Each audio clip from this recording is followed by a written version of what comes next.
বেসরকারি school, college, মাদ্রাসা ও কারিগরি শিক্ষা প্রতিষ্ঠানে শিক্ষক নিয়োগের জন্য নিবন্ধন পরীক্ষা আর নেওয়া হবে না।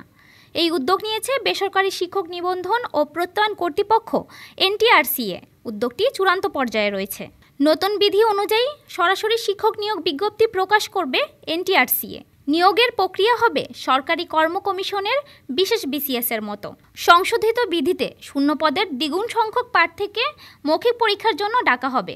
উদাহরণস্বরূপ, শূন্য পদের সংখ্যা 50,000 হলে ভাইভায় 1 লাখ প্রার্থী অংশগ্রহণ করবেন। তাছাড়া শূন্য পদের সংখ্যার 20% বেশি প্রার্থীকে চূড়ান্তভাবে পাশ করানো হবে, যাতে কেউ যোগদান না করলে অপেক্ষমান প্রার্থীদের মধ্য থেকে নিয়োগ সুপারিশ করা যায়।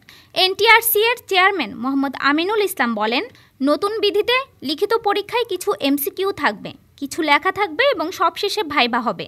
প্রার্থীদের জন্য এটি সহজ হবে। বিজ্ঞপ্তি প্রকাশের দিন থেকেই বয়স গণনা শুরু হবে, তাই বয়সের কারণে কেউ বাদ পড়বে না। আগামী 19তম শিক্ষক নিয়োগই নতুন পদ্ধতিতে হবে। আমিনুল ইসলাম আরও জানান, নতুন বিধি জারি হলে পিএসসির মতো সরাসরি শিক্ষক নিয়োগের সুপারিশ করা হবে এবং প্রার্থীদের নিবন্ধন পাশ করে বসে থাকতে হবে না।